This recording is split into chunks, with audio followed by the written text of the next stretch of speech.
business meeting today, so that's very cool. First thing, and I need 5 of you.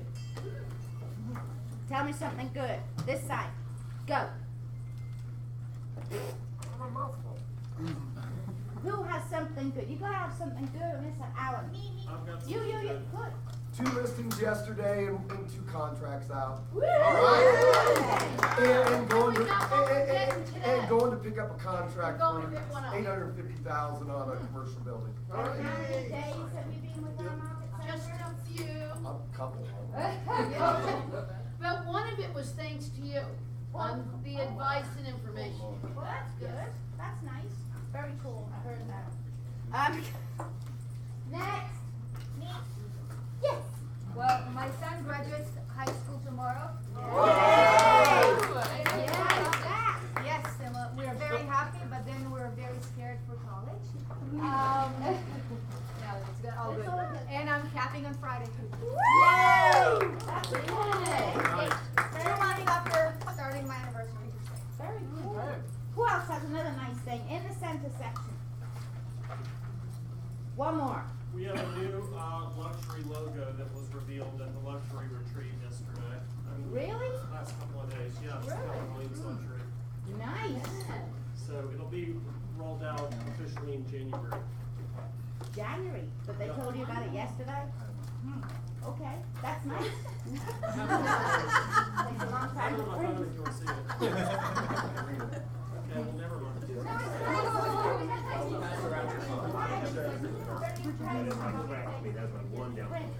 Very cool. Okay, do we have any new agents who would like to stick their hands in the air? Okay. We got one, Okay. Sound not new. Okay, you're new agent. I've seen you before. Yes. New agent, Jason Sellers, 3rd day. Great bang. Yay, Jason. Thank you. Very cool. Very cool. So have you had your license for a wee while? I got it end of last year, so I've had it for about 6 months. Cool. And I just Very cool. activated. Very cool. Well, welcome. Peter Stoddard, new agent, 3rd day. And what did he do yesterday? 3rd day? A listing presentation, That's what I like to hear. Really? but not a listing. The home needs to be dynamited. Well, that's okay. It was a very good practice, Right. experience. You have to get in there and just do it. Right? Very good. Very, very good. All right. So next on the agenda, we have to say, who do we have to say thank you to? Atlanta Peach Movers. Right, they're right over there. Hello, Peach Movers. Do you want to come over? Yeah. These lovely ladies brought you lunch today. Thank so. I'm Raven. I'm in the marketing department. And I'm Karen. I am a moving consultant as well as a licensed realtor. And we are with Atlanta Peach Movers. We're one of the best moving companies in the state of Georgia. You can go on Yelp, Google us, or anything. And we are a partner with Keller Williams. And if you look on your desk, you'll see that we have a little form here for you to fill out. And what it is our realtor referral program.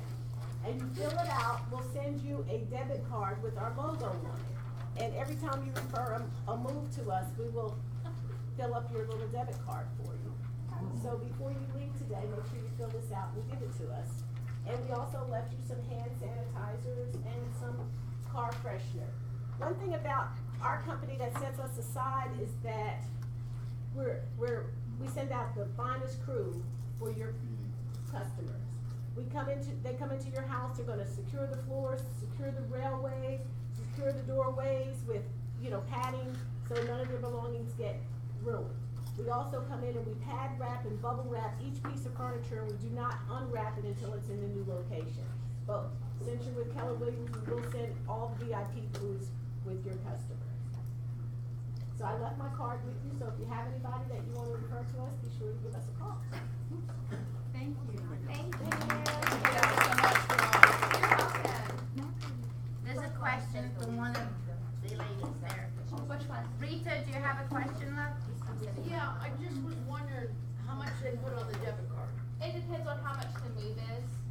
The more the move is, the more money you get put on the card, but it's usually between $50 and $175. I called last year in October and asked you to put on the referral program and referred you a mover, and she did everything with you, and I never received a card or the referral. You didn't see it, get a debit card in the mail? Okay, On my card?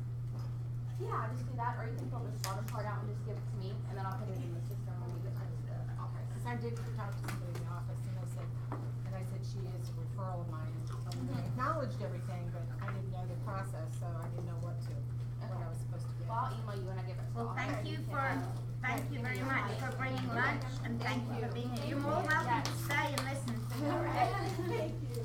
Okay, next up. Let me think. Renee. Can I say hi? Renee from Gannett. Good morning. I'm Renee Dillon with Gannett PC, one of the managing partners, and I work over at our Brookhaven office. And just a quick plug for Atlanta Beach. They moved me last year, and they're going to move me hopefully again in a couple weeks when my never-ending renovation is finally complete. They're fantastic. They were really, really great. They came and packed us. I'm probably the worst customer, and if you get young little, don't call Little Orlando because he does not like it. It's Big Orlando's son-in-law. But they're fantastic. I mean, use them. We're using them again. They've stored our stuff. They're great. Anyway, so did y'all get the email from Lynn the other day about attorneys holding the earnest money? Yes. Well, I'm sure they received it. Okay. The second part would be Lynn to LaCrosse read sent it. out an email about attorneys holding earnest money. Now, why would an attorney hold earnest money? Well, not every broker here in Atlanta has, first of all, an escrow account to hold earnest money. And a lot of the agencies, a lot of the brokerages just don't want to do it. They're small, they don't have anybody that's well versed in dealing with earnest money disputes, so they don't do it. So a lot of these brokerages then have the attorney holding earnest money. I do it. I don't like to do it. It's not my favorite thing to have to deal with 10-day letters. But what y'all need to know is that attorneys are not bound by the GAR contract. So the entire page full of procedures for dispersing earnest money, if we're holding it, we do not have to follow that. And a lot of attorneys in town, particularly smaller attorneys, if there's any dispute over the earnest money, they send it straight to interpleader.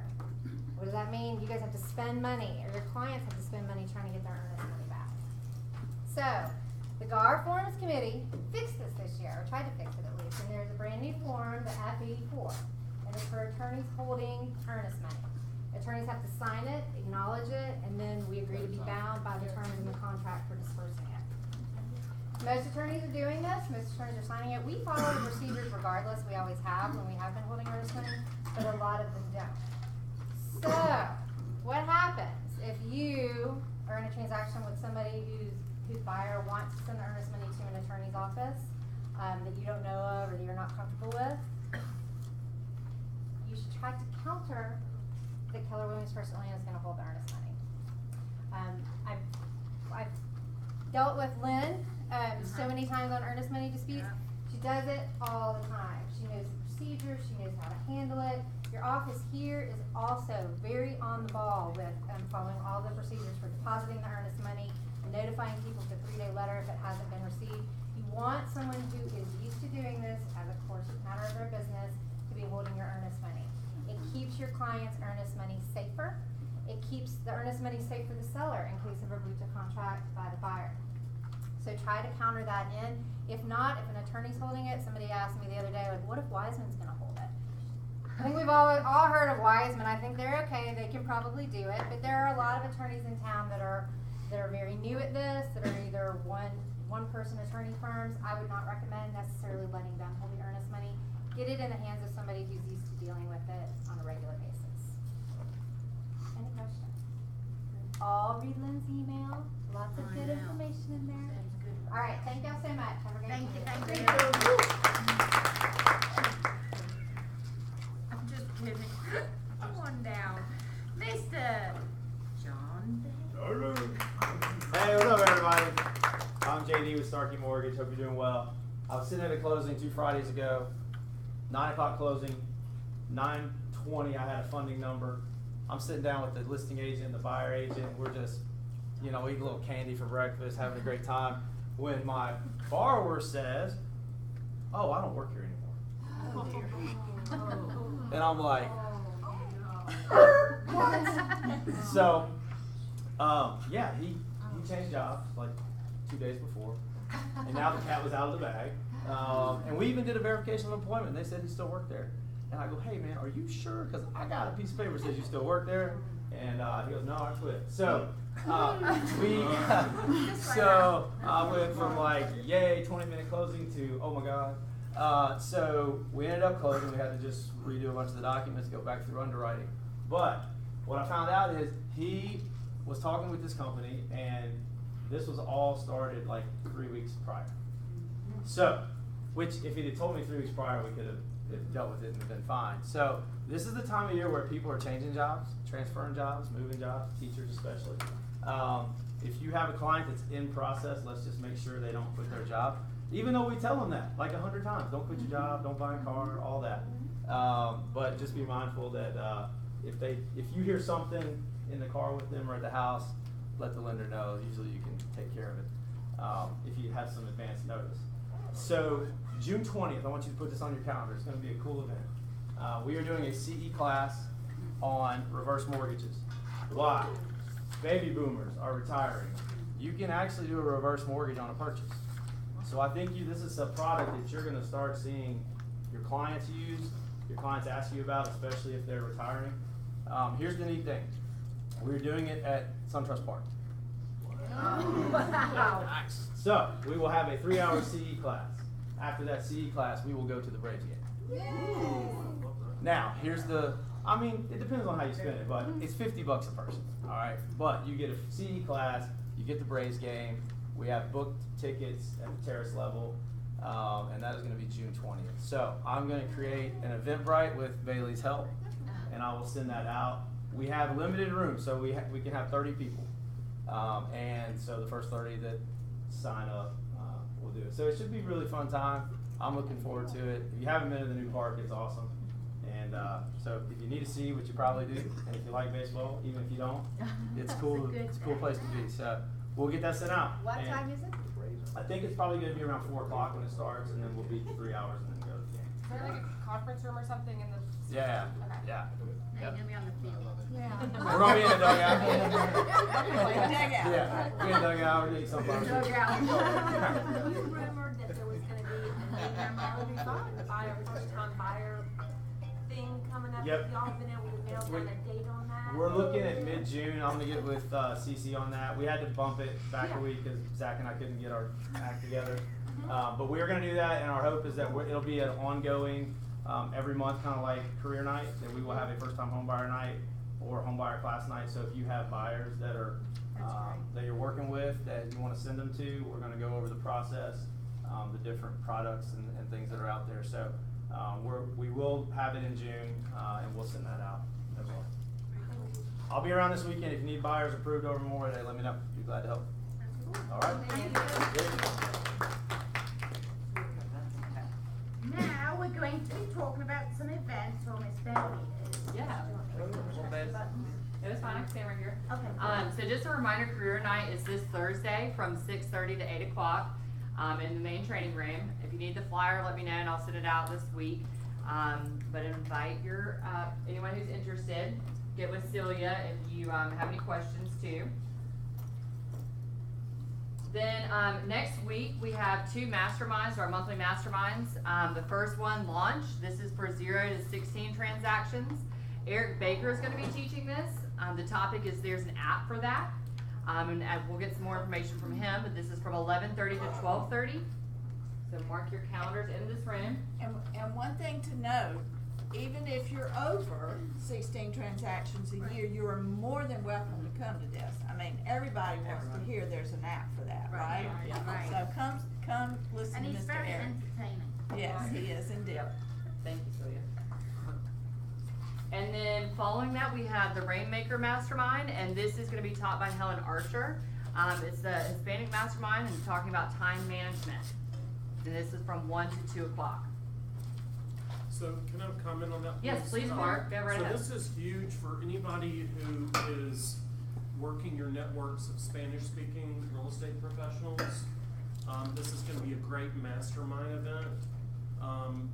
They're gonna be having, agents from other companies come here. So it's gonna be a great time for us to reach out if you're into growing your profit tree and just even learning, for how to, what's the latest and greatest in Spanish. So highly recommend it. Thank you, Clark. And then Ignite starts June 5th. There's an Eventbrite link that's been sent out. So go ahead and sign up for this. And we have the calendar up live on the KW calendar. Then as a reminder, we have Chrissy, what's her last name? Grossman. That's going to be here on June 20th. Again, this is on our Eventbrite page. So sign up for this. She's going to be going over Mega EA. So be a boss, 10 secrets of a Mega EA. And can we just, not everybody knows what an EA is. Can you? Executive assistant. Mm-hmm. So if you have an assistant, or you're gonna get an assistant, or maybe you're grooming somebody to help you, that is an awesome class to send people to, so. In addition, I might mention, y'all, that last year Michael Bunch traveled all the way to Charlotte, North Carolina to hear Christy and came back raving, and that's why we got her, because he thought it was such a wonderful class. So, and I think as it gets a little closer, we may open this up to other Rawls Group agents. So you guys, let's fill the seats. We want y'all to be in here. If you have an executive assistant, you're gonna wanna bring them. If you're being an executive assistant right now, you wanna come. I definitely. Thank you guys. And then just a reminder, this is every day, so we have Power Up from 8:30 to 9 o'clock at the Internet Cafe. You'll watch one of Diana Kokoska's videos and get prepared for your Power Hour from 9 to 11 o'clock. And that's where you'll be making your calls. Nanette. And next week, obviously not on Monday, so we're gonna do it Tuesday through Friday, and we're doing, Bill, what are we doing? We're doing, For some script practice on overcoming objections. Yeah, it's script practice on overcoming objections in the listing presentation, so y'all come Fabulous. and join us, Awesome. okay? thank you, Thanks, Bill. guys. That's good. And then for tomorrow, we have Scott Hardy, who's the IT for the Rawls Group. He'll be here to go over, it's actually a workshop, so bring your laptop. It's a Placer website setup, so if you're interested in setting up your website, plan to be here on Thursday from 1 to 4 o'clock. You might not think at the moment today, right now, that that's awfully important and that, oh, well, the girl's here, fix it for me. You really need to consider taking the time to come. We had an agent, and this is not a horror story, a very knowledgeable agent just get pinged by Greg because their website was not compliant. And it wasn't because the member of the public complained about the website.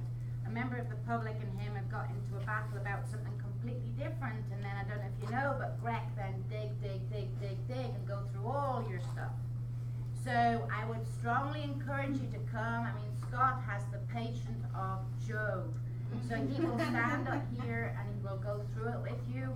He's already had another meeting with Lynn on Tuesday, they did a phone conference about just to make sure that he is aware of what to teach you about compliance. Okay? So I would strongly tell you to get in here. Otherwise it could cost you money when you don't. So.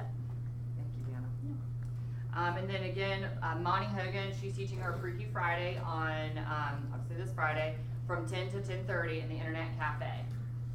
And that's just learning the processes of getting paid at the closing table, and just getting paid in general. Then the staff is gonna be off on Monday. That does not mean the office is closed. It's always open to y'all 24/7. We just won't be here because of Memorial Day. Aw. Yeah, we're all at the lake. On a big fat boat. And we went over those. And Clark, you're here to talk about the Caravan. So we've started this a few weeks ago. On Tuesdays, we're gonna have it's gonna be a model day on Tuesday. So come here from 9 to 11, make your calls in the main training room. Fiona's gonna be doing her Launch Saver series first, so if you actually wanna talk about that first, and then Yeah, I'll talk about your The Caravan. Launch Saver series was created to help a gap that we saw happening between those of you who had finished Ignite and before you go off to coaching with me or do Bold or whatever, there seemed to be a big black hole where people were falling into. Because you're in Ignite every day, blah, blah, blah, and then all of course it stops. Right. So the Launch Saver series is the red, is compiled from the red binder that you may see people walking around with now. If you need, do you want to? Yeah, so if you need the red notebook, we have it online. And so just email me and I can send you the whole thing. It has basic contracts in there, a listing presentation, the buyer presentation, which you already have access to everything as an agent, but it just kind of condenses it to just the basics. Okay, so just email me and I can send you the link to that. So we do that every Tuesday as part of this series, and it'll roll around again. It's going to be like Ignite. It's just going to keep on going like a machine. But like Bailey was saying, this coming week or whatever, I'll be doing buyer presentations. So that's on that Tuesday. So you come in and make your calls, then you stop, then you go off on Caravan, and Clark and Trey and John Fountain, your team leader, take you on or go with you on the Caravan. And yes, it will be rain or shine. Yesterday was a pretty dismal day for caravans when you think about the weather. It doesn't matter, those agents are still prepared for it. So we go to support them, and you know, you won't melt. So, speak to someone who comes from England, so the rain, hello. So, you just go, and then you come back, and we start the Launch Saver at 1:30. It's at 1:30. Yes. And next. So, Clark, do you want to talk about where you guys go for Caravan? So it's not a class, although it says classes up there. It's basically you guys. It's definitely not a waste of your time. So when you're communicating to sellers on a listing appointment why they should choose you, if you know the market and they say, for example, at the luxury retreat, Tony Giordano had a list of questions up on the screen that said, did you see the house down the street from mine? Did you see the one that, what about the one over there? And so basically we target homes in this general area, areas 21, 132, Buckhead, Sandy Springs. They're in the higher price points that normally aren't open to average folks. Sure. And so target those. We go see 3 or 4. We start at 11:15. We leave here by like 11:25. And we're back by 1, so it's really like an hour and 45 minutes of your time. It's So, far more encourage fun you to come. going with folk to go and see these things than just tootling around by yourself. More fun. Yeah, and so the more the merrier. We all hit the ones with lunch.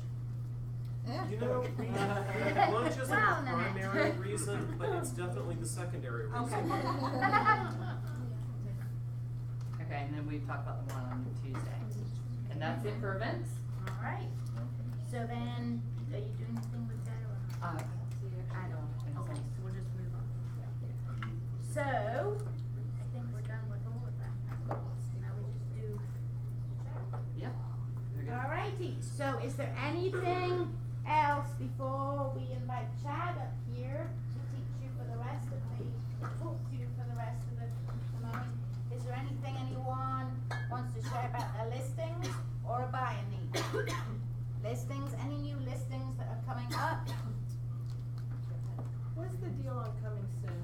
What's the rule? The deal with coming soon is that Lynn LaCroix, your compliance broker, doesn't like it. Truthfully. It's too on the border of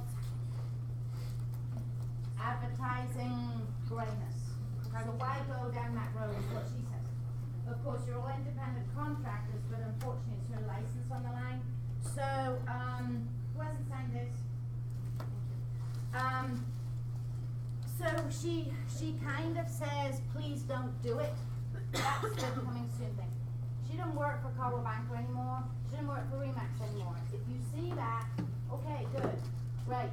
I get phone calls saying, I just saw one. Okay, but I'm not their broker. Gotcha. So I would suggest just staying clear of it. you can definitely write coming soon on your Facebook if you have a listing.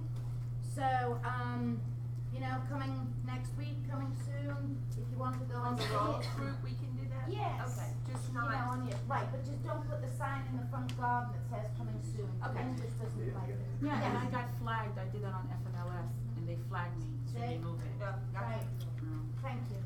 But you can definitely, you know, on the rolls, you could put it in a sentence, coming soon, this listing, you know, I'll honor your buyers agencies if you'd like to have them have a sneak preview this week, going live Friday. So the word is still there, but, so anything else, any other issues that we can try and resolve? Back center, behind the guy sorry. standing up. Fiona, Jim made a mistake, said that we were picking up a, sales contract today, commercial we're picking up too. But, he must have forgotten. Anyway, the question I have is, how do you feel about pocket listings? With regard to? Us, I mean, we're new, so. Okay, well, the word ghost listing is not preferred by Lynn either. Pocket listing, ghost listing, or whatever. Pocket listing, we don't like the term. Lynn doesn't like the term. I go with what Lynn says. And what do you call them here? Listed houses in FMLS. I would only, Nice. I am. Now you sound like me. Oh, well, come on then. No, I would say that the, you know, profit listings, it's again, it's a gray area, Rita, with regard to how can you list a house if it's not in FMLS, right? So a pocket, the word listing means it's listed with somebody. Who's it listed with? Because if it's listed with the agent, we have to obey by the rules and we have to shove it into FMLS and Georgia MLS, I believe, within 72 hours. So, Maybe I didn't explain it right. A lot of the investors, they don't want properties that are on the market yet. got it. So we do a lot of that, and so we know someone that says, I'm getting ready to sell my house, or I might, Mhm. and then we get, so that we're protected and our broker's protected, Right. we get them to sign an advertising agreement to give us permission to advertise that. I would get in touch with Lynn. Okay. Seriously. Only because whatever I say, it might not be 100%. It's her that's in charge of all that arena, so I normally go for her. Right. You would do it. Just be very careful when you're not doing the norm. Doesn't mean to say you're not thinking outside the box, but just try and keep Yeah. it compliant Okay, as best you can. thank you. All right, so now we have Mr. Hyams. Chat. Hi. And Mr. What is your job title now? My job title is the Southeast Regional Director for the United Home Group. Isn't that cool? Does that sound fancy? It does. It does. It's really long on a business card. But what did you do? And what did you do before that? Before that, I was the Growth and Productivity Director for the Southeast Region, which is even longer title. Basically, what it meant was I was John Fountain's team leader. Yes. Those of you who are like, aha! There was someone who had to chase him around the way he chased us around. That's what I used to do. Now I get the pleasure of working back with agents and the team leaders as we're growing our expansion group. Right. That's me. Do you need the I got one. Okay. Do you need I the got screen? one. Okay. You need the screen on? I blacked it out. Oh, you did. I'm 100% on that. Is it all me now? Okay, let's give it up for Fiona. She's awesome. I've rubbed off on her a little too much though, that English and Yes, and all it's that. your fault. Alright, so hi. John asked me to come cover team meeting today because he's off doing something. He just wanted to start Memorial Day weekend early. Give him all grief when you see him. So we've got an hour. We're going to cover a few things today because John said to me, Chad, I really want you to come. And the word he actually used was play games with them. That's what he actually said. He wants me to play some games with you, yet I knew what he meant when he said that I'm going to have you learn without realizing you're learning. Is that okay? Yeah. Sure. We're going to have some fun. We're going to do collaboration. That's what makes this company different from every other company. It doesn't matter who you are, you're willing to share. Clark and Martin are both willing to stop and just help you and answer a question. It doesn't matter that where their success level is compared to where you might be coming into the industry. I want you to understand, I want you to have this lesson, and I want you to live that lesson. Okay? That is what we are all about here at Keller Williams. That will help you with that. Now, I'm going to challenge you one more time to do something without talking. And this one we're going to want to make sure that young man is in someone's hands when we do this. Okay? So he doesn't get run over, because it will involve you moving. You will not be sitting probably where you are currently sitting. Wait, I'm going to give you the instructions, and then I'm going to give you 3 minutes to make it happen. Okay? Shortest person in the room will be sitting here. Tallest person in the room will be sitting in the back. I want you sitting in height order. You have 3 minutes. You cannot speak. Go. No talking. 3 minutes. Stop talking. What if they have no high heel shoes? Well, that's up to the women whether they're taking their shoes off or not. You figure it out and grab a seat and put yourselves in order. I'm timing you. No talking. You're all realtors. It's like you can't do it without talking.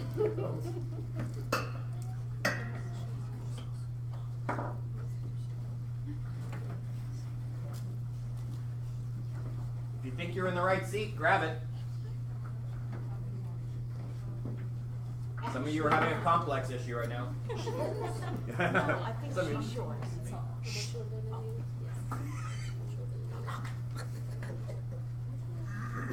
Yeah, and all of you who wanted to hide in the back, that's not working anymore. Heels off. Shh. Guys are feeling bad about themselves because girls have really big heels on. Huh? Okay, that's 90 seconds. You got another 90 seconds to get this figured out.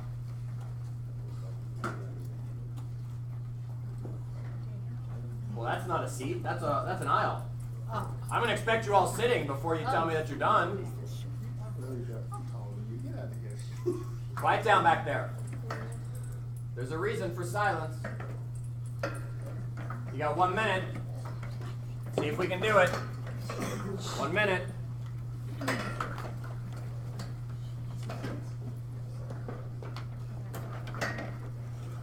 It won't be as easy for you on the next time around.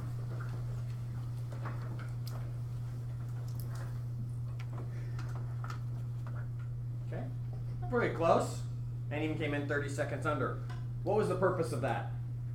Other than making some of you feel badly about yourself. Right? Know where you stand. No, it had nothing to do with knowing where you stand. Because the shortest person in the room can sometimes beat up the biggest person in the room, so that's not an issue to me. What was that? Being able to communicate with body language. Yeah. Folks, we need to communicate in ways other than just talking. Okay? Some of you were walking around, you were doing this to each other. Some of you were going like that. Some of you were going like this. Some of you were kicking each other in the shins to make them shorter.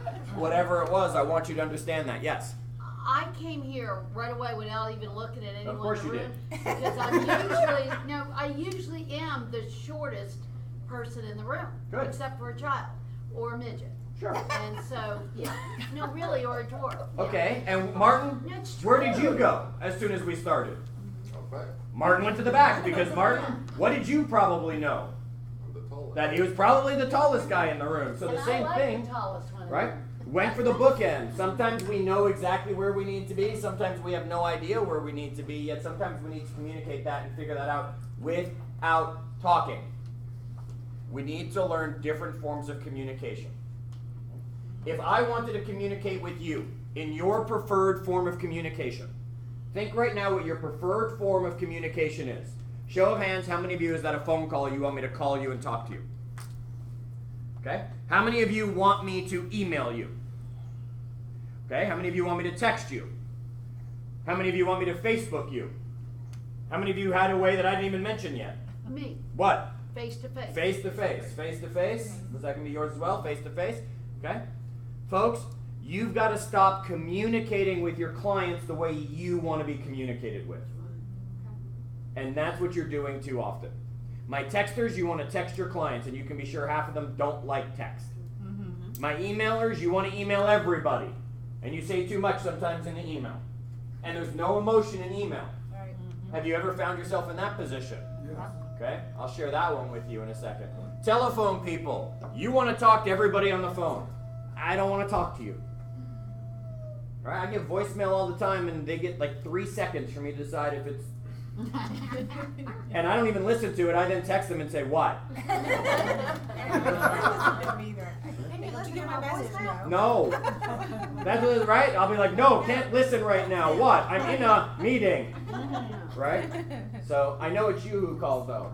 You've got to be communicating with the people in the way they want to communicate with you. Yes. Well, and I can already tell if I had something you wanted, you would call me. It better be really good, yeah. Huh? It better be really good. It would be if it's gonna make you money. Sure. Yeah. I And would that's probably what- text with you first and then set a phone call. Create, yeah. Right? That's the thing. Because to me, I am a high D. If you know the DISC personality profiles and you haven't figured that out yet, I am a high D. You are wasting my time talking to me. I'm also an extremely high I. So basically what that means is I want you to shut up and I'm going to talk all day. That's the perfect relationship for me. You shh, just listen to me. Okay? So text is my form of communication. So for all of you who are emailing me or calling me or whatever, yeah, I'll get to that when I get to that. Right? Peter, love the emails that you send. Right? Peter's in our team. Peter sends great emails. They're very detailed. He shared great story, great cartoon. You read them? Of course I read them. You, I read. Martin said, dang, that's really nice, right? You, we work together. We're partnered. Okay? Courtney, you text. Right? She's going to get her answer before Peter every day. Okay? Because she's figured out, and whether it's just because it's her preferred form of communication, that's mine. Right? So she just shoots a text, bam. She'll get an answer back almost instantly.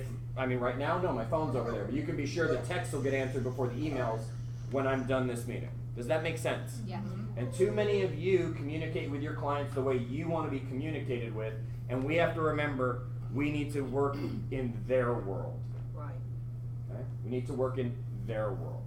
All right, here's what I want you to do. I will allow you to move out of your seats if you want to readjust, yet I want you to find a partner. Okay? This is a 1-1 partnership. So if you want to move, feel free to move. If you're comfortable where you are, just partner up with who's sitting near you.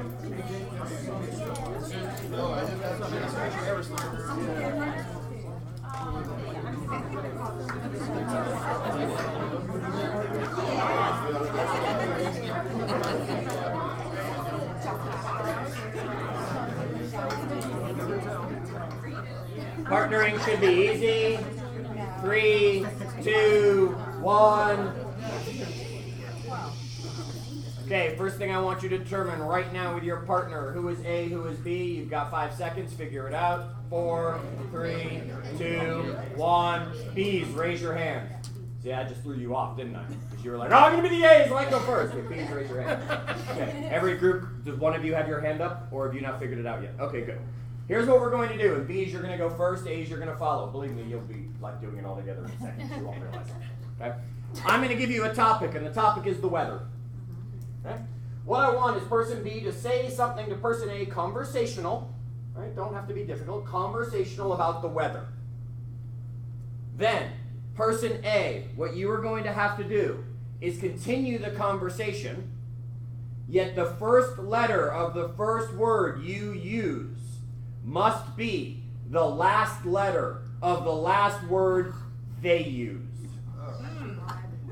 So, for example, Say that again? yes, person B, you're going to say something about the weather. Courtney, say something to me about the weather. It's drab and raining outside. What was the last letter of the last word she said? E. So the first letter of the first word I use must start with E. Eventually the weather will change because here in Atlanta it does all day long. Good. Great. I can't wait for it to Okay. sunny outside. I said long. What was the letter? G. What did she start with? Great. Great. And continued the conversation. Do you understand the challenge? Yes. Okay, person B, say something to person A about the weather. You're going to keep a 45-second conversation going. Go.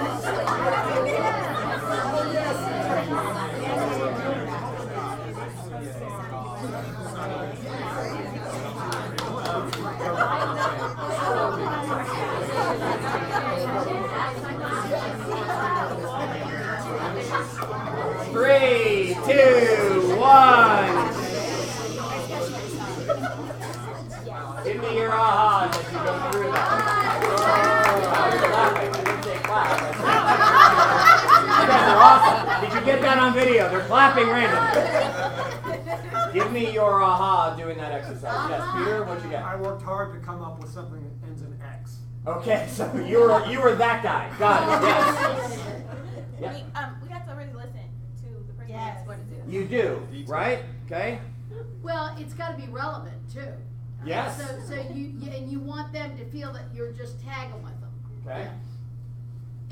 In piggybacking on what she's saying, even if your partner throws something off, your job is to circle back to the weather. Yes. Correct. And again, what she said, listening. Great relationship exercise. Okay. Yes. It focuses you to really think about what you're going to say next. Focuses you to think about what you're going to say next. How many of you actually stopped for a second when the other person was done and went, okay, that was a Y, because you said today, and I got to find a word that starts with Y, and right? We stop, we think. Here's what too many of us do. Halfway through whatever they usually say, we've already decided what it is we're going to say, and we no longer listen. You blank out. And if you are in a relationship, you know your partner, spouse, boyfriend, girlfriend, whatever it is, at some point has said, you're not even listening to what I said. Because you immediately went, click, I know what I'm going to say next, and I'm just going to wait. Right. I play this game all the time with my wife, and she doesn't know we're playing. Husband of the year. I do my best. Because there are plenty of times where I don't. And then I just remind myself, last letter, first letter.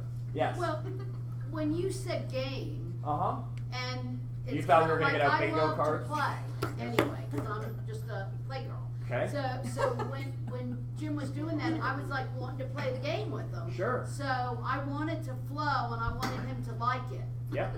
Good. Folks, that's what it's all about, having those relationships, having those communications with people, and stopping and listening for what other people say. Yes, Nana? I have a bad habit of trying to maybe interrupt, and that kept me from the urge to interrupt. Okay. Yes. Somebody once taught me that it's your responsibility as the deliverer to make sure you understand what I'm saying.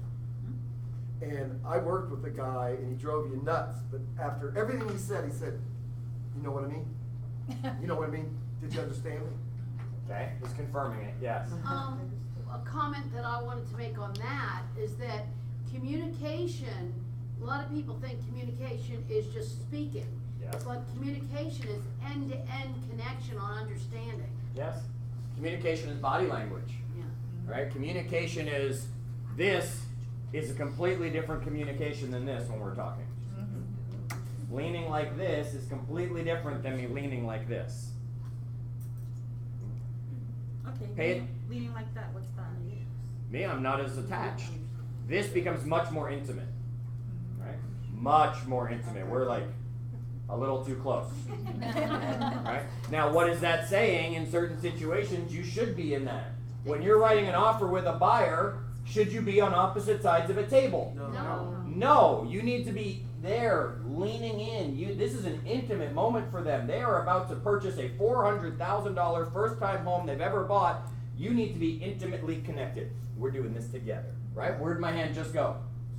Right? It went right onto her arm. First of all, gentlemen, that's a safe place, usually, right? To be able to go like that and have that connection. If I'm back here and I'm saying, okay, so we're going to buy a house, we're going to write this offer, and I'm sitting over here, what happens? On a listing appointment, where do you 99% of the time end up for the listing appointment? Okay, at the kitchen table, right? Okay, stop sitting across the kitchen table from them. This is not an adversarial relationship. You're attempting to create that intimate relationship. I will tell you that most of my listing presentations were not done at the kitchen table. They were done at the kitchen counter. And we leaned on the island together, and we were leaning at the counter together, because then we were right here side by side. There was no table at all. That's why I never bring two copies of the listing presentation. I That's bring right. one because I said, One, and they feet gotta go upside over down, with so you. let's sit here together. Yep. It's a great one, okay? Communication matters. We had a class coming to Atlanta. I won't tell you who the instructor was, yet it was a big name instructor we had coming. and we put out an email from the regional office to everybody about this class. And we got back a reply. And one agent around the region, their reply was, I'm saving my money. Did you say ooh? Yeah. Why did you say that? Because it feels like either the class is not important to them or the instructor is not important to them. Okay, so how she heard it was, I'm saving my money. There's no way I'm going to that class because that instructor or that class is not worth it for me. How did you hear it? I heard it like, I'm saving my coins, I'm going to be here. Right.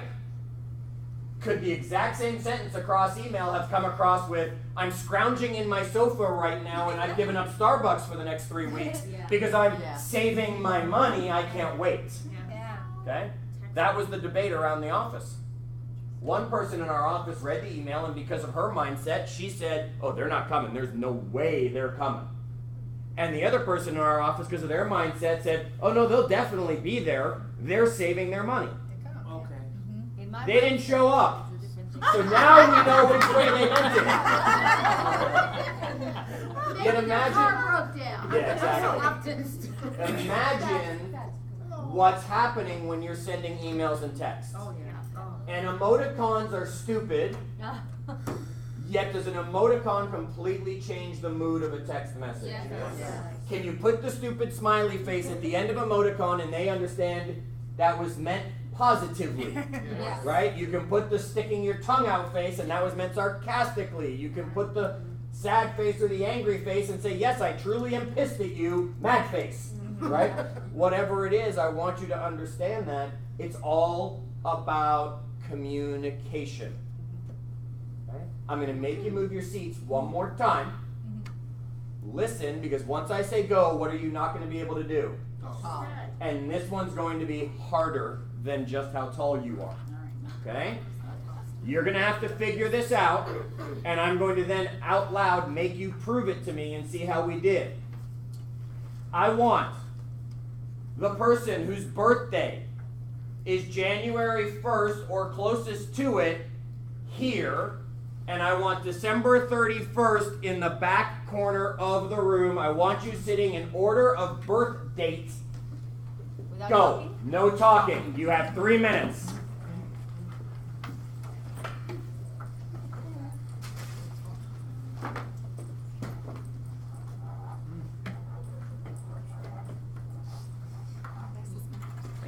I'm bringing the look back.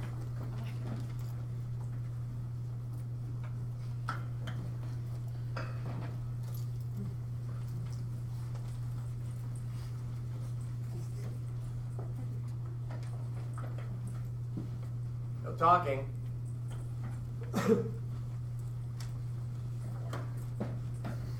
That's 1 minute. You got 2 minutes left to figure this out.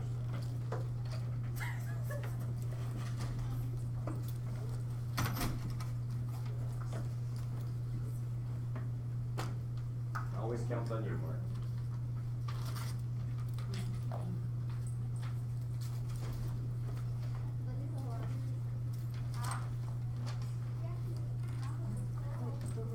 That's 90 seconds. No talking. I see lips moving. Girl.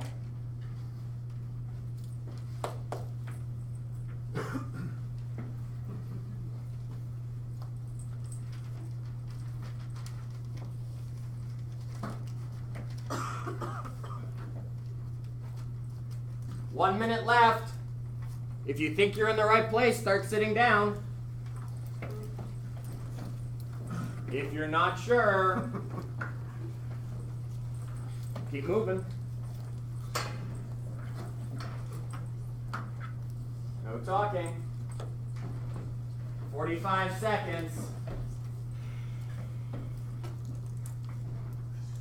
Now please understand where this lady is sitting. I believe she's after Peter. I was out. Oh, you were out of the room?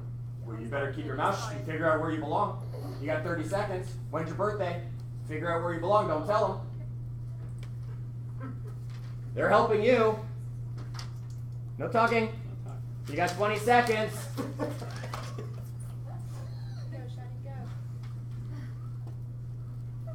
10. Okay, everybody sat, so I believe you think you know where you are. Here we go, and let's see how close we got.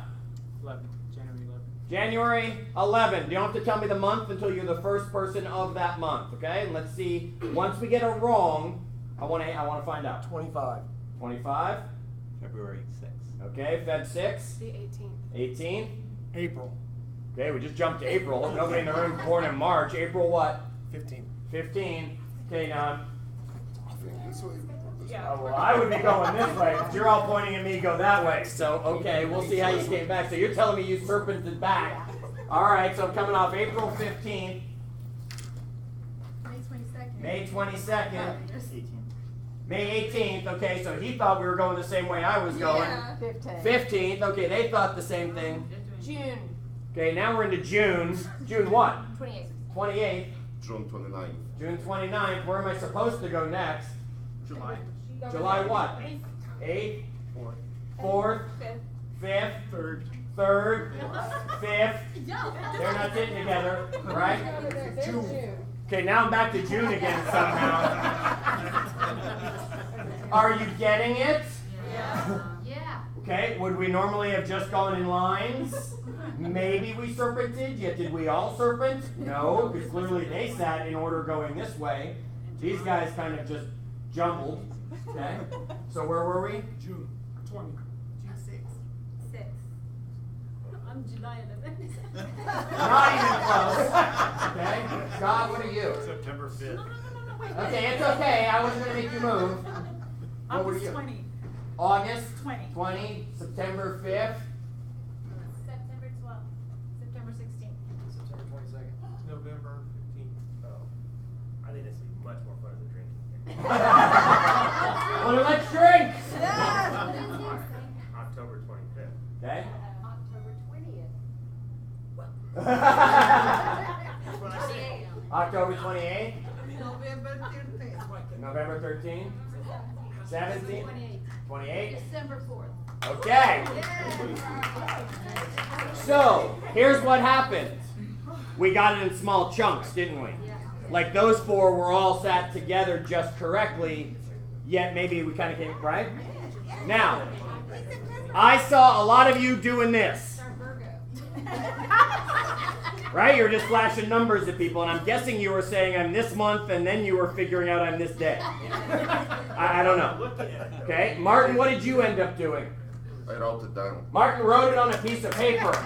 And then what did these ladies quickly figure out? Hey, he's smarter than me. I'm going to write it on a piece of paper. Right? How many of you have a cell phone that is on your person right now? You didn't leave it where it was.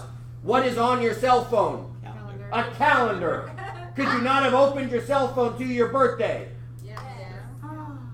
Right? Folks, is there more than one way to communicate?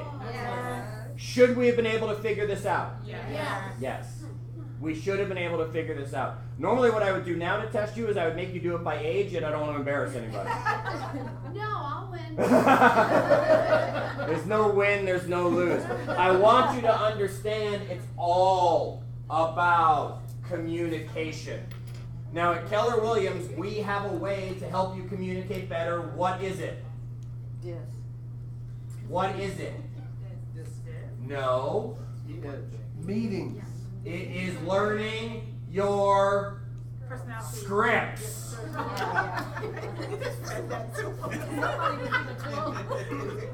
You need a drink. Scripts. If you don't know your scripts, you're worried about what you're going to say. If you know your scripts, you can be quiet and listen all day long because you know what to say when it's time to say it. Here's how I learn my scripts. Twice a day I write them out. If my script was the Atlanta Peach Mover form that you all have near you, right? I would actually grab a piece of paper and I would write, "We are Atlanta's #1 relocation specialist, providing stress-free service and peace of mind." And that would drive me nuts. Our goal is to exceed. I would write that twice a day, once in the morning and once at the end of the day. Then I would take this paragraph that I was learning as my script and I would read it out loud without emotion, as fast as I can 5 times. And it would sound like this. We are Atlanta's #1 relocation specialist, providing stress-free service and peace of mind. Our goal is to exceed customers' expectation and provide the absolute best piece of service.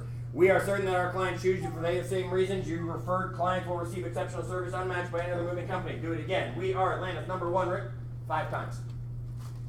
If I write it and then do that 5 times, and then at the end of the day I write it and then do that 5 times, you can be sure in a day or 2, I know that script.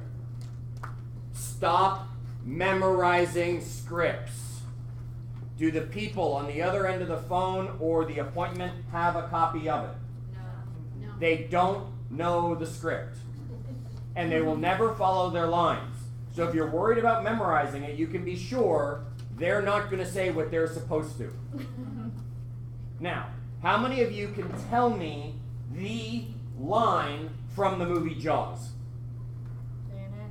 That's the music. What was the line of the movie? We're going to need a bigger You're going to need a bigger boat. Not in the script. Tell me the line from the movie A Few Good Men. You can't handle it. Not in the script.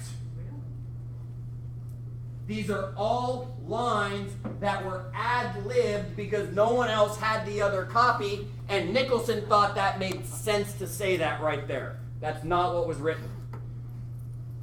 Schneider thought that's what made sense to say there because he didn't like what was written. And it worked better.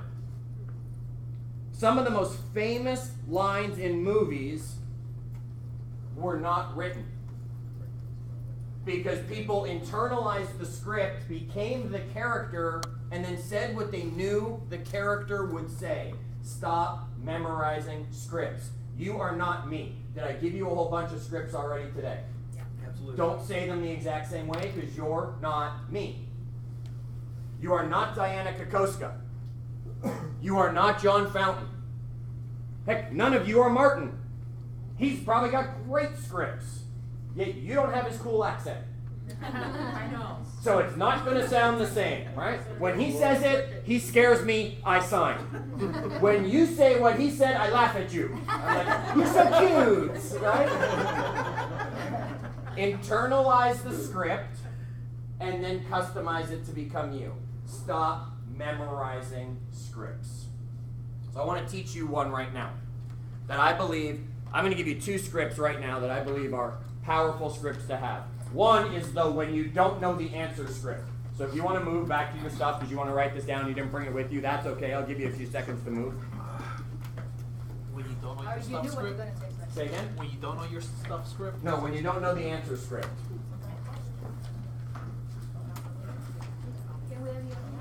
Can you have me every week? No, John Fountain is your team leader. If you want to have me every week, you have to become Courtney or Peter or Nanette and become part of the United Home Group because then you get me every week. Sometimes you're like, can we have less of you? When you don't know the answer to a question, and how many of you are less than 1 year in the industry? Good, it's going to happen a lot. It's going to happen a lot. And the answer is this. That is the best question I've been asked today. Would it be okay if I got you an answer deserving of it? That is the best question I've been asked all day. Where was the emphasis in the script? That was the best question, right? That was the best question is not the same. That was the best question I've been asked all day. Would it be okay if I got you an answer deserving of it? What about the second question I don't know? That's another good one, not as good as the first one. Let me get back to it. Okay, now that's the best question I've been asked all day, right? I got some answers to get for you, right? If you can know that script, you'll never get caught in the situation where you have to say, I don't know. It sounds a lot better to say, that was a great question, let me get you a great answer. Yeah, that's a really good question. Let me get someone that knows this, or you know. Okay. Let me find you. Let me get you an answer deserving of it. Now some of you are like, I would never say the word deserving. Okay, because you're going to customize the script once you've internalized. Once you've learned it my way, you can say it your way. Make sense? Yeah, I think responding that way too, I use that a lot, is also makes the person feel like puts the importance back on them. Of course, that's the whole purpose of it. Yeah. Right? Now you can sit there and listen instead of breaking out in a cold sweat halfway through the question going, oh crap, I don't even know what to say, I don't even know what to say, I don't even know what to say, I'm not listening to you anymore because I'm panicked that I don't know what to say, oh my gosh, I don't know what to say. What did you just say? Did you stop talking? No? Well, it builds trust, I think, of your client with you because you're not telling them everything you think they want to hear. Right. You're giving them a solid answer. Yes. I also put you in a situation where, you know, if you don't know an answer, you got the resources that you can reach out to get that answer. Absolutely, yes. What I love about it is you ask permission. Correct. Would it be okay? Yep. Always ask their permission. And they would probably shake their head yes. Yes, they would. Do you know why they would shake their head yes? Why? Because I'd be shaking my head yes. Go like this right now, everybody, and attempt to say the word no. Does that feel awkward? Yes. Right? Okay, Rick Brinkus, who taught me a lot of what I learned about scripts and real estate. Rick Brinkus, we just called him bobblehead around the office. Because he was always doing this. He was always doing this. And when he would be talking to someone and would do this, they would do this. And before they realized that they were also doing this, it's very difficult to say no while you're doing this. Get used to that. Let me give you another script. How many of you would like to take a listening? Okay, good. You're going to know this one. You two might not know this one yet. I don't know if you were on the call. We're going to talk about the pricing. Because I'm going to assume you're going to learn how to take a listing. I'm not going to take you through the listing presentation. I'm not going to take you through all that. I'm going to take you through 2 quick scripts. One is the question that I'll give you 3 quick scripts. One is the question that every listing appointment is going to ask you at some point during the listing appointment. What are they going to ask you? What's my house? How would you price my house? Will you reduce my commission? Okay. No. Your commission. Okay, I'm going to give you 4 different answers to this one. If they are a D personality, Martin, give me that script again. No. There you go. No. Sign here. That's right. Okay. If they are an I personality, the answer is yes. I will negotiate my commission. Tell me when to stop. 7, 8, 9, 10. Do you want me to start over and give you a fair chance?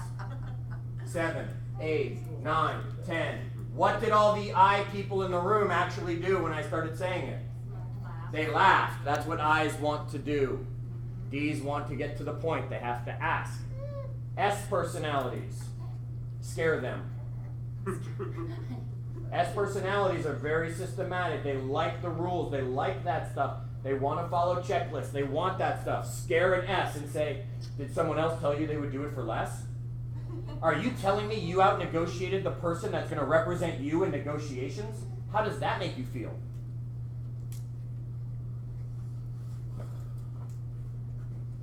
Are you telling me someone would do it for less? You out negotiated someone who's going to represent you in negotiations, and then the key line, how does that make you feel? And then a C personality. What are the C personalities like? They like the numbers, they like specific, they overanalyze everything too much, right? They're that person. And then the script for them is simple. The script for them is, I'm going to guess no one's explained commissions to you yet. Would it be okay if I took a moment? And then what am I pulling out of my pocket that I came prepared with? $6. $7. Why 6? Because I already gave up 1% walking in the door? Yes. $7. And I'm going to fan them out to them, and I'm going to say these 3 go to pay the agent who brings the buyer to the house. You don't want people not coming. We're going to put that over there. That leaves me with these 4. Now the first one, no matter how much I don't want to, goes to Uncle Sam. Do you have to pay him as well, whatever you do for a living? Yeah. You understand this dollar then. This next dollar goes to the brokerage, which provides me some amazing training opportunities, networking, the place that's going to help me get you your home sold. That's why you're hiring somebody from the largest brokerage in the world. That goes over here. I'm left with these 2. This one markets your house. This one feeds my family. Which one do you want me to cut? I love that. This one markets your house. This one feeds my family. Which one do you want me to cut? And then after the awkward silence, you say, which one do you think the other agent cuts? I bet they're not marketing you either. Now, what commission did I just get on my listing? 7. I just forgot to pay Uncle Sam. There you go. You're just working around Uncle Sam on that one, right? For the 6, okay? So those are the 4 those are the 4 ways to handle that. Now let's talk about price of a home. First of all, I'm not going to get into the details. I'm just going to tell you this. Never do a CMA ever again. Ever. Ever. Ever. Am I clear on my feelings on CMAs? Yes. What is the purpose of a CMA? To set a price, okay? If they're asking you for a CMA, what are they also doing? And don't be naive about it. Somebody else. They're asking someone else for a CMA. And then how do they choose the realtor? Whoever sets the highest price. Right, the one who lied better on their CMA.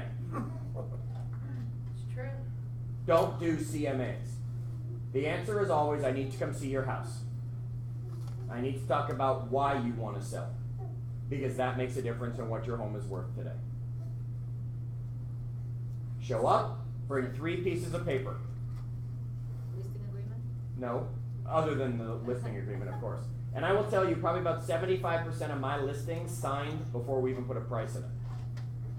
Because the whole thing was not about what your home sells at. Your whole thing was, who do you want to sell your home? Does it really matter? One realtor is going to set the price the same as the other realtor. So you're not choosing price, you're choosing who represents you.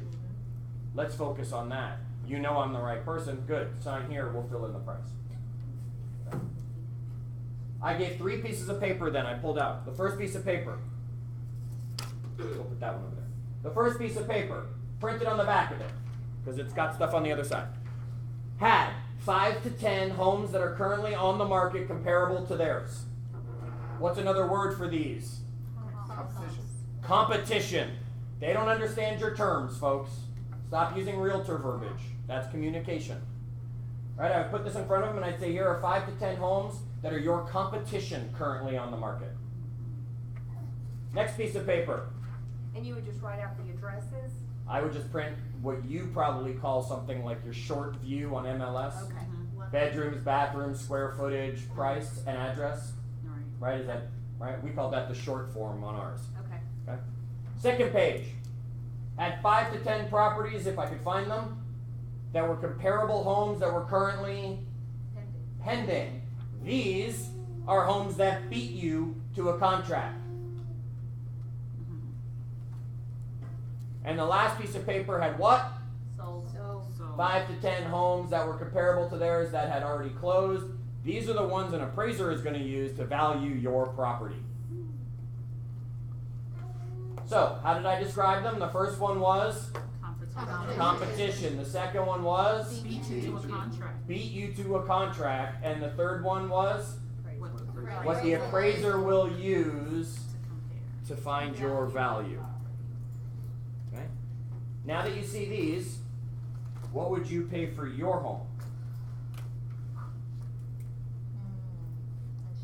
I'm going to do that script again because some of you were writing it and you missed a key part, which I don't want you to actually do, I just want you to see it. Okay? And it was, now that you've seen these, what would you pay for your home?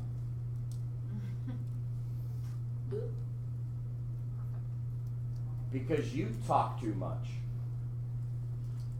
So learn to be quiet. Now, I can guarantee you what they're going to say. What do you think they're going to say? What do you think? What do you think? Right? I brought you in. You're a professional. Some way along that, the script is going to be, well, what do you think? I don't know. You've lived here longer than I have and know this house. What do you think? And now I'm going to tell you what they're going to do next. They're going to look at the ceiling. They're going to look at the floor. They're going to shuffle the papers.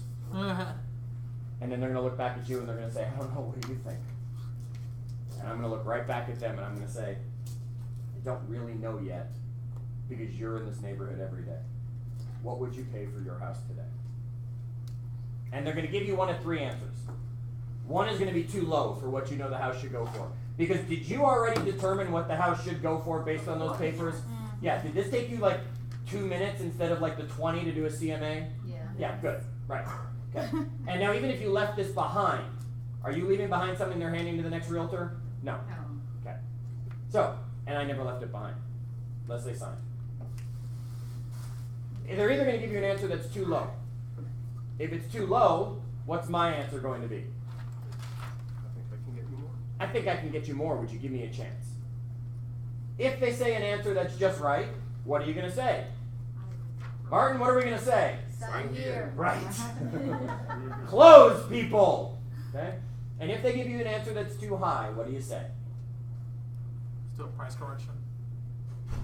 I'm gonna say, show me where you got that so I can represent you.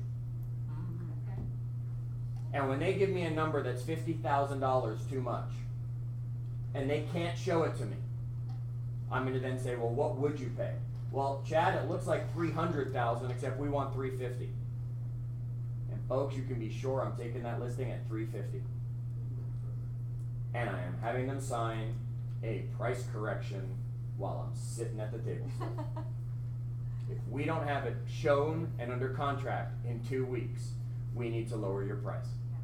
2 weeks is too long. 2 weeks is not too long. No. I need to give them a full weekend. So depending when I'm listing, 2 weeks is going to give them at least 1 full weekend in there. Okay. Before I reduce the price. 3 weeks is too long. 1 week's too short. They don't think you gave them enough time to go for it. Now, I'm going to teach you the one last thing before we leave. And it's called price bracketing. Bracketing. Because too many of you are pricing your homes wrong. Now Martin will have this one figured out. I love Martin, so I can keep playing and picking and poking at Martin all day. Why is Martin going to have this one figured out more than any of you? Does he sell more houses? No, it's not because he sold more houses. What's Martin's main source of lead generation? Zillow. The internet. He's an internet master, folks.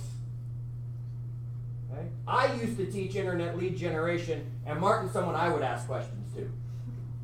Okay? He's an internet lead generation master. Name me a website people go to when they want to go look for a house online. Trulia, Zillow. What else? Realtor.com. What else? Redfin. I'm ashamed of all of you. What else? Thank you. Your own website, hopefully, right? Okay, now, how many people have ever used the internet to look for a house in this room? Just because you were looking and playing. Okay. Do the websites, no matter which one, do they have you search by 999,000s? No, sir. No. What do they have you search by when you pick the minimum and maximum price? Even brackets. Even price numbers. You'll search 300 to 325, correct? Okay. Yeah, here's the problem. You'll take a $300,000 listing and you'll put it at $299,999 because you think you're awesome and smart. I will put $1 on the table when they say, let's go $299,999. I will put $1 on the table and say, here, I just bought $300,000 and let me tell you why. People search the internet by round numbers. So someone searching 275 to 300,000, will they see your $299,999 home? They will. Yes, they will. Absolutely, they will. 275 to 300, they will see it. Will you look like a super deal to those people? No. No. You will still be right at the top, nowhere near the low end of their price. Now, if someone's searching 300,000 to 325, will they see your $299,999 home? No, they will not. If we paid $1 more and put your home at $300,000, do you think it makes a difference to the $275,000 to $300,000 shopper? No. Yet, do you now all of a sudden become the deal to someone willing to go 300 to 325? Yes. Yes. Stop listing your prices like you work at Walmart, people. It works in the retail store because $4.99, you don't think you just spent $5. When they're buying a house, the dollar makes no difference. The $100 makes no difference. If you're in your head going, well, I'll go $299, $900. Makes no difference. You're on the first pages of starting at top when they sort. Okay? You're all right there. The goal is to get eyeballs on a property, and now, when that $300,000 home needs a price correction, what's the next logical price? $275. Thank you. Not, okay, we'll go to 295. Did that get me any more eyes on your home? No. Nope. We need to talk serious and we'll be firm on our price if we need to get more eyes, and that's the 250 to the 275 shopper now. And now you're a deal to the 275 to 300, and we won't let them negotiate. $25,000 bracket. Yes. Scary? No. If you taught them price bracketing, is it self-discovery when you say to them, where should we put the price now? Yeah, so teach them that. Teach them price bracketing so they understand. Never tell them what you think you should list the home for. Because then whose fault is it when it doesn't sell?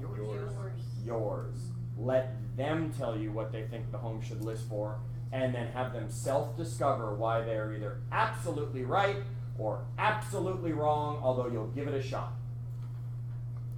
I had one of our agents call me the other day. She says, I'm going on an appointment, and they've already told me they're meeting with 5 people. They were listed at $324,900. She said, the house should sell for $315,000. How do I make sure I get the listing? I said, tell them you're going to list it at $325,000. She said, wait, no, you weren't listening, Chad. I said they were at $324,900 and it should be $315,000. How am I going to get the listing? I said, tell them you'll list it at $325,000. She said, you got to explain this to me. And I said, you've got to explain to them price bracketing. You've got to tell them that their last realtor did not represent them well. Because if their last realtor knew what they were doing, the home would have been at $325,000 that whole time, and you think you want to put the market up there the house on the market there for a week to see if you can get a $325,000 to $350,000 buyer that didn't even know the house was available. Then you'll talk about your price reduction down to that $315,000 where you think it needs to be. I guarantee you'll walk out with the listing. And Guess then what she walked out with? Sorry, when then? The listing. Right? So, and then when she gets it, tell them I'm gonna do it for $325,000, then she lists it At for the table. She at the listed it at table. $325,000, Okay. taught them price bracketing, and then said, and what's logically the next bracket down? And they said $315,000, right? Because they were going by 10s, because there are plenty of websites that go by 5s and 10s. Yes, you can go, you don't have to go 25s, you can go 5s and 10s, okay? And she said that, and she already has a price correction for $315,000 if in the first week they don't get an offer on the home. Now she got them to self-discover where they should have been, yet she got the listing because she actually raised their listing by $100, even though she knew it wouldn't sell there, yet she was teaching them how they should have been represented this whole time and gave them a shot. Okay? Tell me something you got from our hour together today. Everything. No, give me one thing. You can't do everything. Give me one thing that you're going to walk away with. Price bracket. Price bracketing. Price bracketing? What to walk in with, 3 pieces of paper. 3 pieces of paper. Stop taking your time doing research in CMAs. Okay? What else? 7 $1 bills. Nonverbal communication. Okay, nonverbal communication. Remember what we're learning about it. How many of you in the room think you're a D on the DISC personality? Please know only 3% of the world truly is, so I don't believe all of you. How many of you think you're a C on the DISC personality? Your favorite words are think. You think this, you think that. Go listen to yourself. How many of you are an I? How many of you are an S? You are feelers. You feel this and you feel that. Start listening to what they say, because if they say think, guess what? They're a D or a C. And since only 3% of the world are D, should it be pretty obvious to know if they're a D? Yeah, because they're talking like Martin. And they're talking like me. Like, get to the point. Okay? If they're not like that, they're probably a C. If they say feel, you know they're an I or an S. Now you know which one of those objection handlers to give them when they say, will you reduce your commission? Learn their discs by learning how to know who they are. Yes? You said first letter, last letter when we did the exercise? First letter. Last letter, first letter. Last letter, first letter. Huh? Last letter, first letter, right? You listen for the last letter, you use that for the first letter. Yes?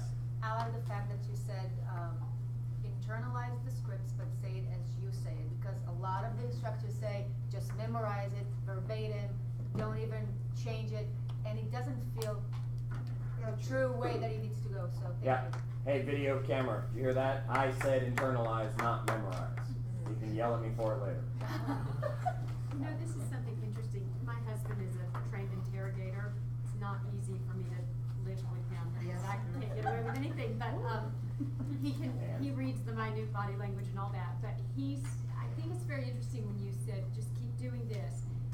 when people are trying to tell you what they want you to believe, but they're saying, oh gosh, yes, it was just a great thing, and they're shaking their head no, they actually aren't telling you the truth.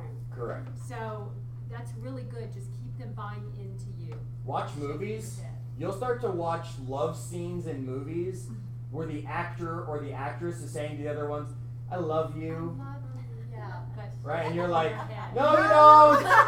You don't really. You're faking. Right? I mean, of course, they're actors. They're not a couple, truly. You'll see the body language on these people change. Start watching your kids. They will never be able to lie to you again because you'll be watching them and they'll be like, I love broccoli. Right? And you'll be like, gotcha. Right. Whatever it is. Okay? Folks, here's the thing. You can't walk out of here and do everything we talked about today. You can't learn all of those scripts. You can't learn all the tips about the communication. You can't learn all that stuff. Learn one thing. And then come back. And we'll teach you something else, all right? Thanks for spending your team meeting with me today. So those what? Yeah, they're on Google. Just go search Rebus puzzles, and you'll get REBUS. You'll get thousands of Who's behind Alaska? Brian and Yes. Yes. No, Cody. Oh, Cody. I thought that this is because Ryan is Ryan. Right. Because he's Unity. I thought that Yeah, this they're Unity Real Estate. Yeah. United Home Group that's Cody. That's Cody, but there's gotcha. But this United is it's not not connected with them. No. No. We're still Okay. Californians. Of course. Unity's not with. That's another real estate. They opened their own real estate. Oh, company. they didn't make them. I know that for so many years ago they had real estate webmaster website and all, and I know. Yeah. But I know that they were already doing expansion, so they decided to pull out, still the same like why. You have the business cards? You knew I was gonna do that, right? Thank you.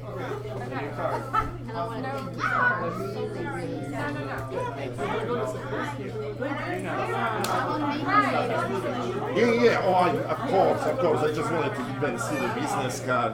What is your office? My basement. Oh. I'm working out of my basement because I got 4 agents in this but office. I got 3 in Peachtree Road. I got. Oh, so you have them all over? They're all over the place. Gotcha. So I do this so that I'm getting in front of them. Of course. And then it's all virtual or phone calls and emails and texting and all that stuff. And then Would you be Monday we were all here for Cody. Would you be open to any kind of shopping, or is I would love to see you in action on that side. When you're ready to, it's not exciting. I'm Well, sitting there. of course, but it's Lead fun. generation to me is talking to the team leaders and saying, who can I help you recruit? Yeah. Right? And then my day, Monday, Tuesday, Wednesday, I'm teaching. We're talking to candidates. And Thursday and Friday, I'm in my shorts and I'm coaching. It's just 15-minute coaching calls. Bam, bam, bam, bam, bam, bam. I can't do a half hour. But I would love to see you in action and even the routine and all that. Hoping you a text message. Perfect. You know how to find me. Text. All right, who's next? Ladies first. Oh, she was aggressive. Worked All it, right. I worked it. Yes. Thank you. My mother. You should know that by now. Northeast square. Where do I come from? No, northeast. New York, Toronto. Born New York, Queens, that's where I was born. There we go. My father moved out to Long Island. My mother moved up to Toronto with my dad.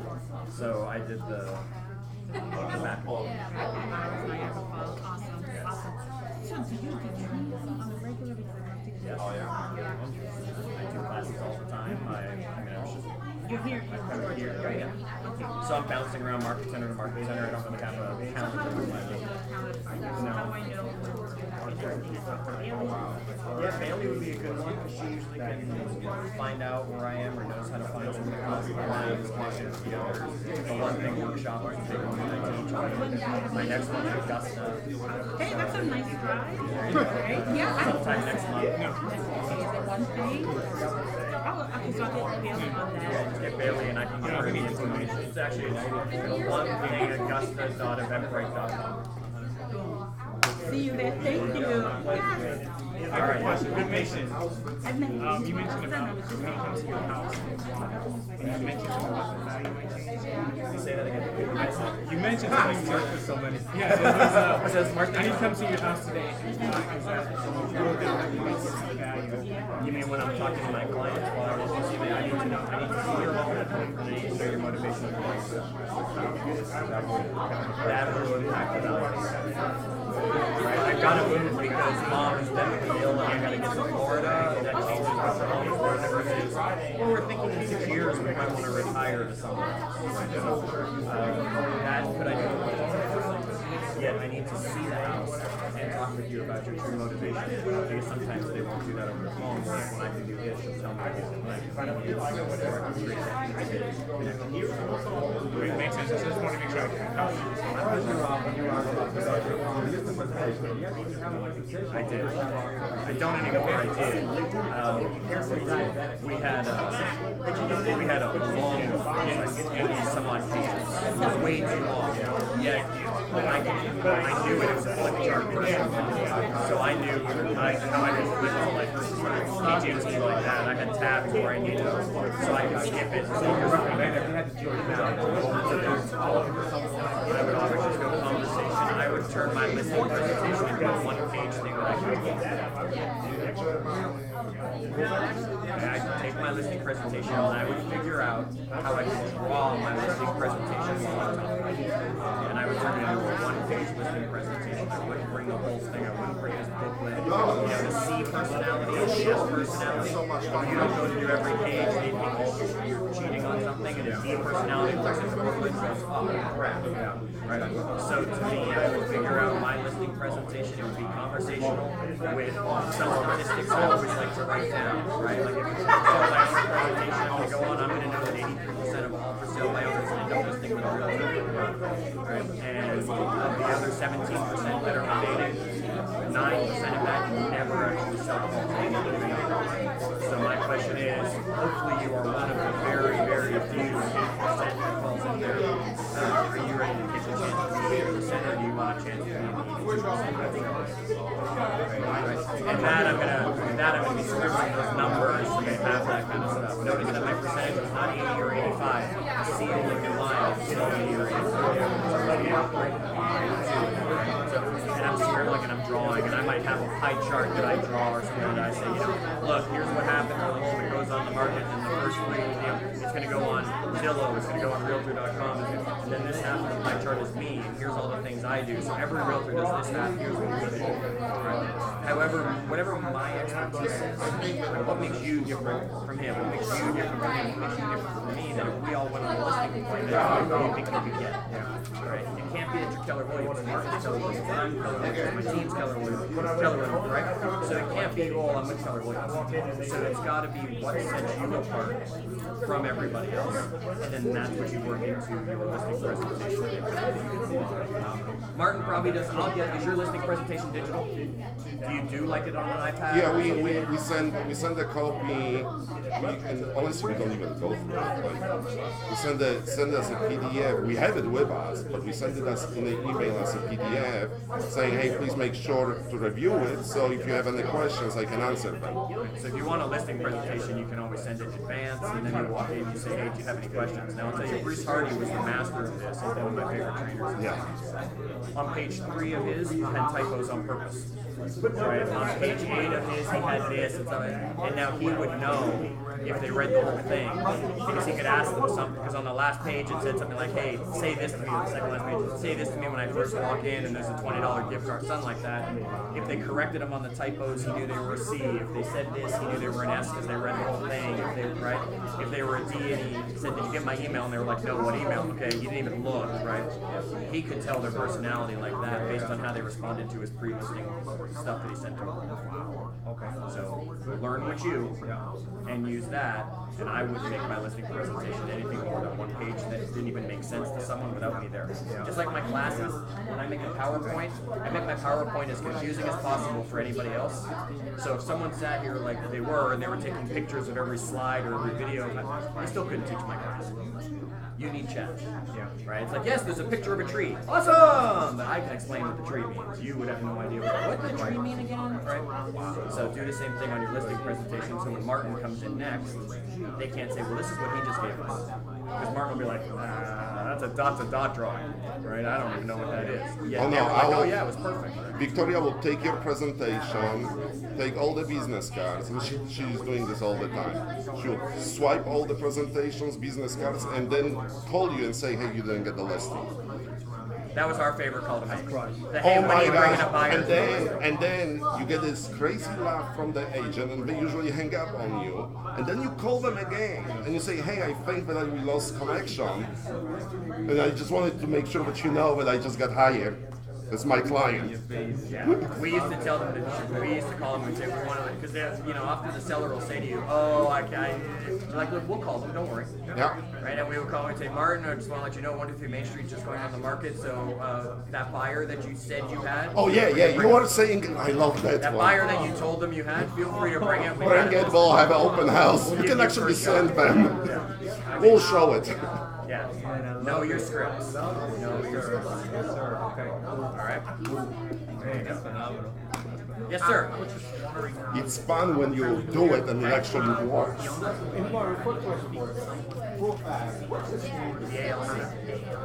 Those are the people whose pictures are on the wall right now. You want to go find one of those people, find your ALC. Those are your pictures, so you have a good idea of who they are. I'm sure they have a list somewhere in the office of who the ALC is. Right now,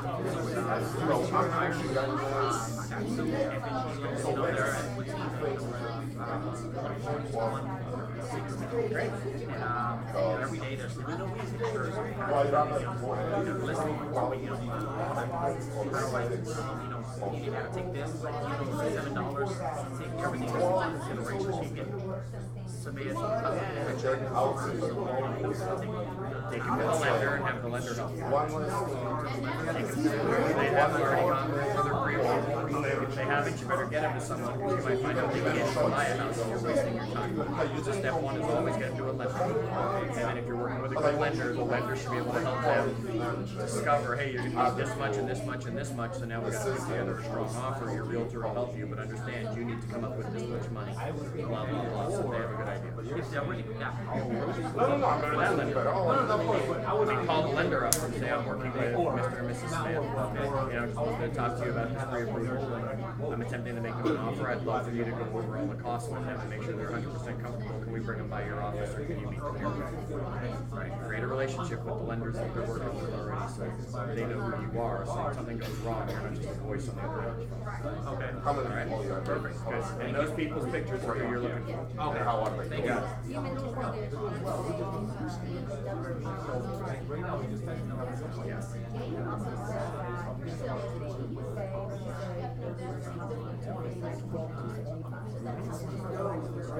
Don't say it like that. I think I can do better. Would you give me a shot? Well, I think we can possibly give you a shot at 275. Remember we talked about the price bracket thing and how we were going to set it? I think I'll go one bracket as well. So that's another thing looking at. In the first 2 weeks, I don't get you over to get you down to 250. Now, if they're completely desperate and say, no, we're going to get the house sold in a week, just we need to do it by month, you don't say that. You say, 250, we should have an offer in your house in a day. That depends on motivation, which is where you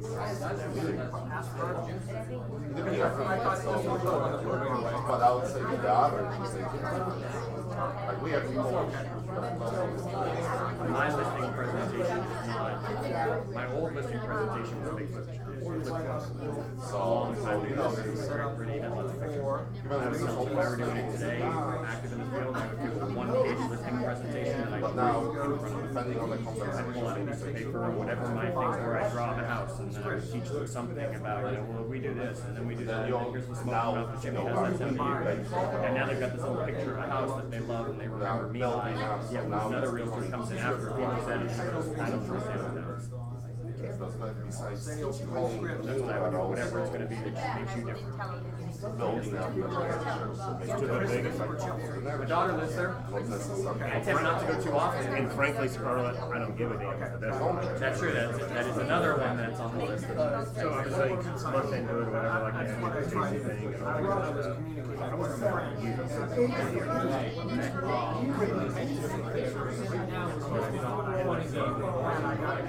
I like the real estate. I gotta whatever, that's the way it is. I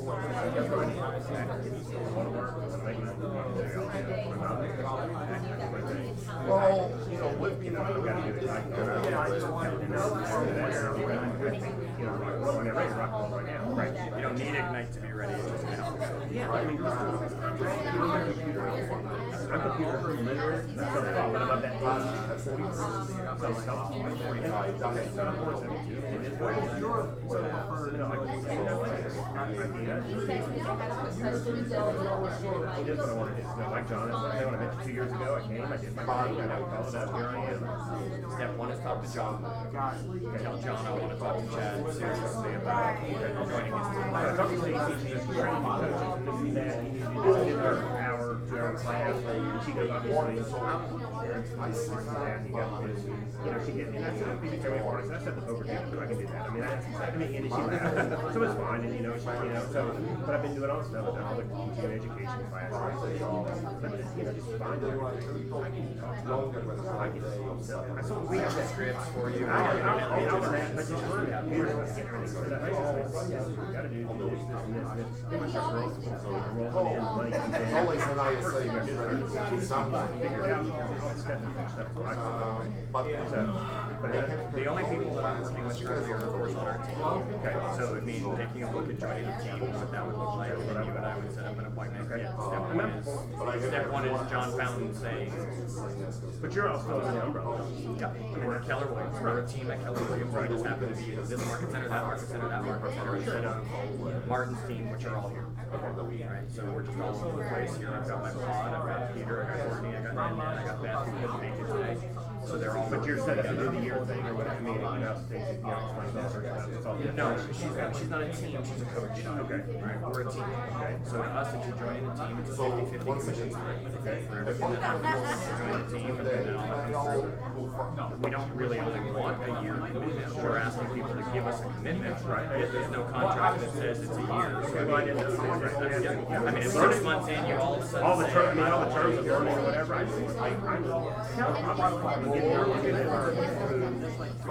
We're looking for people who want to become a part of the family, right? And it's not a revolving door of, I'm in, I want to learn, okay, thanks very much, I'm gone. We're looking for people who say, yes, a year from now I might change my mind, yet my intention is. That's good, because you get everything, everything agrees. Correct. But you don't, but read it all. I can read the book, read everything, but then what about this and that? And then everyone's I'm sorry, everyone's got the right yes, and I'm not going to say where my bar is, because I know that. I'm in the back end, I'm going to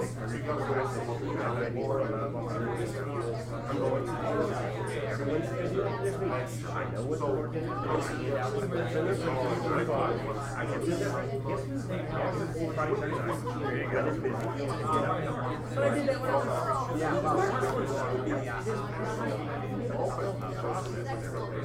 And we have an administrative team, and once you take a listing, you upload it, they take care of all that crap for you. Right, so it's worth what you need. General man here, we were talking about numbers. I understand that. Numbers mean that's what we're supposed to do. You don't need us, you're just going to put in a box. Right. So I don't care if I want $100 million, whatever. These numbers, I mean, I want to pay $1 blackjack. Yeah, but it wasn't. Because I was one more. And then I got a number. And then you get it. Then you drink. And then you take the family. And then so I changed. This should be true. Even more. Right. But it's not going to drop you buy a house. And I'm not going to you're just whatever. I don't know.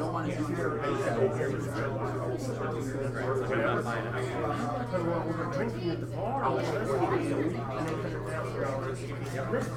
It's all right. Someone.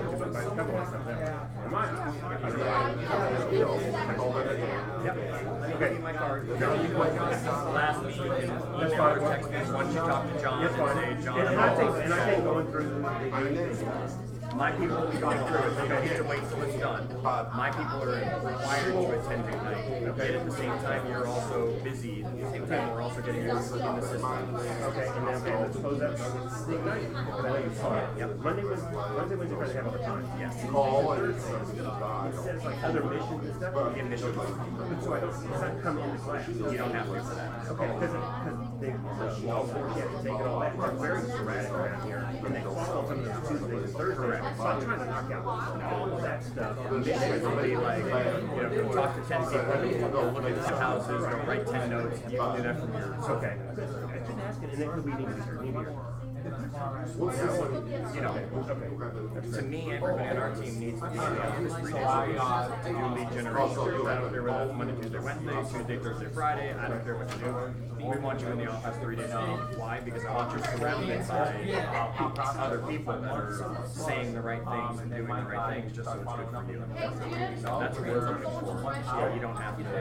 The other 2 days, I don't care if you want to go hang out at the bar and lead generate. As long as you're getting your numbers, then we're going to hold you accountable to and teach you how to get there. I mean, I'm pretty the truth comes out of my mouth. I wasn't like that. But that's just who I am. It is what it is. I get myself in trouble with that too. Open mouth and search many times. People can't handle what comes out. And I don't feel good. That's exactly what I do. They don't go into Yeah. And then it's a call. Thank you so much. Your email. Like that. Because that's what I was finding. I was spending 5 hours. What is United Home Group a team with me? Yes, sir. Oh yeah. Oh, that's your team name. Yes. That's our team. It's Keller Williams. So what's it called again? United Home Group. I thought you were home building. I thought when I first heard that, I thought it was a building. Nope, we're just like marketing. Right. Right. We're just to us, we're just virtual. We're in every office. We're all over the place. We've got agents in many market centers. So that way we can service clients. All in Georgia? No, we're California, Nevada, Colorado, Minnesota, New Jersey, Florida. So you can recruit people to your team? How does that benefit? Profit sharing? No. To me, it's a benefit of now I'm going to help people grow their business, which matters to me. Right. So we share commissions. So that's how we get our income. And they're saying, hey, we can do more business by the tools you give me, the models you teach me, the accountability you bring me. I'm going to do more business. So to them, it's worth paying us the commission split that we have, just like anybody who joined the team. Josh, you're you're rethinking that decision now, aren't you? Nice meeting you. I am. I'll tell you. That was incredible. That was quite possibly the best training session. Yeah, I mean, I've seen a lot of speakers because I've been at it on my own for 3 months, and so I've been in for everything that comes in here. Knowledge, what's happening, I'm in here receiving it. So good. Keep doing that. But that was excellent. Good. It was amazing. Now go apply something. Yeah, I appreciate it. We'll be watching. Thank you. Nice to meet you. Thank you. And you. I don't know if some of these other companies just don't care or what it is. They don't care. Other companies, it's about the broker. Gary Keller's taught us again and again, it's about the agent. I was telling Rita, I said, I had a house in Kennesaw, and there was a tenant in it, and I shouldn't have showed it. I showed it 32 times, finally sold it with another Palmer House agent. I said to myself, 3/4 of the damn people that called me were from Keller Williams. Have another house, I got another one over here. I said, yeah, it's on Lord. I said, all these people, I said, there's something wrong here. Well, that's why we're They raised us. there you go. That's why we're the #1 in the world right now. Because everybody's starting to get it. It's about the agent, not about the Do broker. you know Deborah Harris? Uh-huh. Do you know I've known her for, I didn't even know this. This is how life happens. It's really funny. So, Rita had to leave Palmer House. Right. And I just had to stay there. Because I did a lot of stuff that I wanted to close right away because it's just fee-based. Yes. Correct. And the paperwork was there. Right. And the contracts were signed, ready to close. Makes sense. But, so read it, I don't know. Oh, so we wanted to buy a house on Metropolitan. And it turned out that the bank took it before we put our offer in. Deborah Harris ends up getting the listing, so Rita calls up Deborah Harris. So Deborah checks Rita's license. I said, Rita, your license is expired. She goes, what?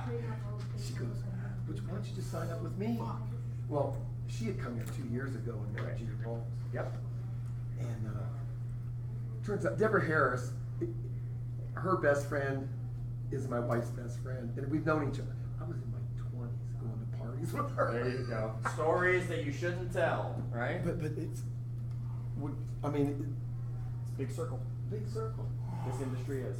You know? We're all connected to each other, and it keeps coming back and Yep. keeps coming around and all of that. Oh, I don't know what's worse, training or putting things off, like not picking up a contract because I'm here. As long as you still can pick up the contract, Oh, he's waiting. then it works. There you go. I, So, tell me one thing. I'm gonna ask you a question. Why did you take the listing?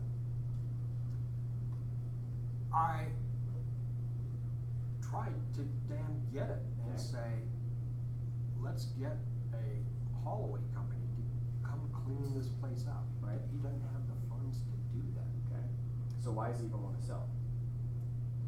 Because he might get foreclosed upon. Okay. So here's the thing to know. As you know from your experience, there's a price that anyone will sell at, even a crappy one. Right.